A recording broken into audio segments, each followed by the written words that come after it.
everyone, welcome to my YouTube channel Study with Soumya. Make sure to subscribe this channel if you haven't subscribed till now. Also, when subscribing the channel, don't forget to turn on the bell icon so that you don't miss any update from the channel itself. And do join us at our Telegram channel. The link for the Telegram channel is given in the description itself. So, as your Accenture exam is going on, in this video we'll be discussing a coding question and the technical MCQs for the preparation of Accenture exam itself. So make sure to watch the complete video. Let's start with the coding question now. So here's our question that given an array ARR of integer numbers having the size n, your task is to determine or find out single or consecutive numbers from array with zero sum. When find, print 1, otherwise 0. So basically what they are saying that an array of integers is given to you whose size is n, that is also given. You have to determine that whether by taking a sub array, whether by taking a sub array of that particular array or even a single element, if it is equal to 0 on summing up, what you have to do, you have to print 1 if you find out any such sub array which is giving you the sum as 0 itself, or otherwise you have to print 0. So this is what the question says. For example, here you can see in the input 4 is given to us, that is nothing but the size of the array.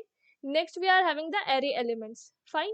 So here we are having 6 minus 2, 3 minus 1. So for this we are getting 1. It means that yes, in this particular array there exist consecutive numbers which are giving 0 after sum. So you can see if we are taking minus 2, 3, minus 1. So if you will sum them up, what we are supposed to get? That will give us plus ka 1 and minus ka 1, that will give us 0. So that's why we are getting 1 itself. Another input given is 5, which is the size of the array, and the array given is 5, 1, 2, 3, minus 4. But here we are getting 0 because here we are not getting the 0 sum.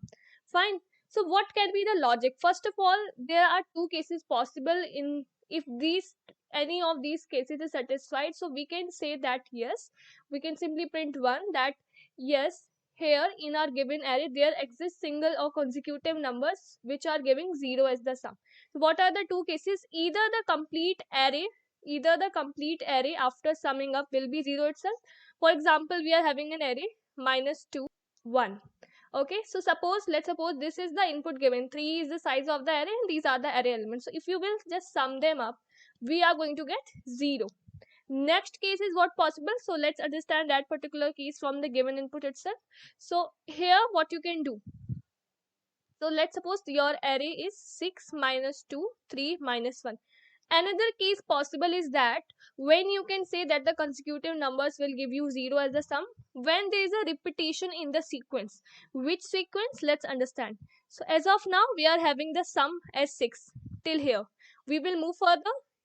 We will add 6 plus minus 2, that will give us 4. We will move further. Now what we'll have, 6 minus 2, 4 plus 3, 7. Then again 7 plus minus 1, that will give us 6. So you can see this number has already been in the sequence and now it is repeating again. So if this is occurring, so for this, if this kind of sequence is occurring, that a number which you have already been through, which you have already seen, is occurring again in the sequence when you are summing up the digits. Like as first we took 6, then we move further, then we just took this minus 2 also in the sequence, then we took this 6 minus 2 and 3 in the sequence, then we took 6 minus 2, 3 and minus 1 in the sequence. So you can see here this 6 is repeating again. So if this kind of scenario you are going through, it means that yes, there exist consecutive numbers within the array which are having some 0.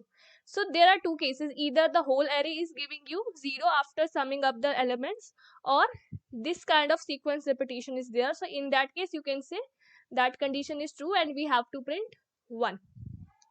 Fine.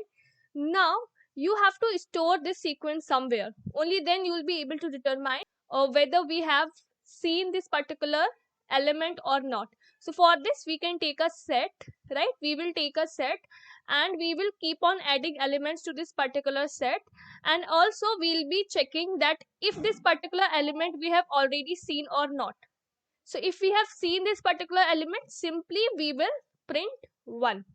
It means that there exist consecutive numbers within the array having the sum 0. Okay, so I hope you understood the approach that we are going to follow to solve this particular question. Now, without wasting any time, let's see the code part of this particular question. So here we'll be taking n, and it's the size of the array. Next we have to take the array. So let's take the array now. Map int input dot split. Fine. Now what we'll be doing, so we'll be implementing the logic that we have just discussed to a particular function. So let's suppose the name of the function is find, and to this function we are passing these two arguments, that is n and the array itself. So here we have the function def find n comma arr. Now let's take a set. So this is our set. Let's take a variable su equal to 0 to keep track of the sum, right? To keep track of the sum, we need a variable.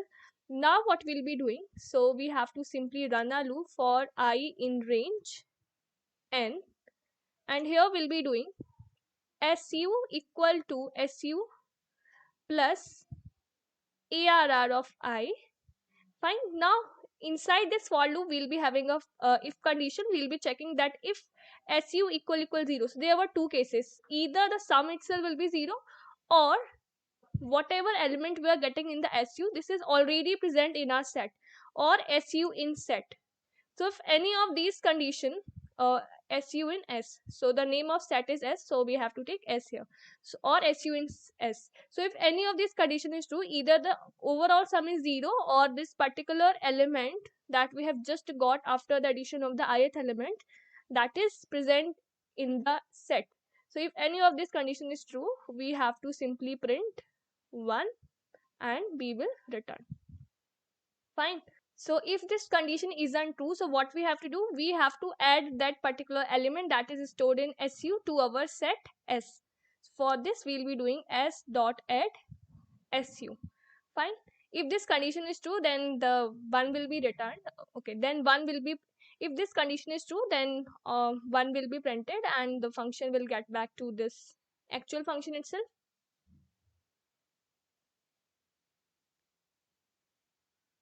So if this particular condition is true, so we'll be printing 1 and we'll be returning. Otherwise, what will happen? We'll be adding this su element to our set, right? And if suppose this condition isn't become true, it means that there is no such consecutive array which is consecutive numbers which is giving 0. So we have to simply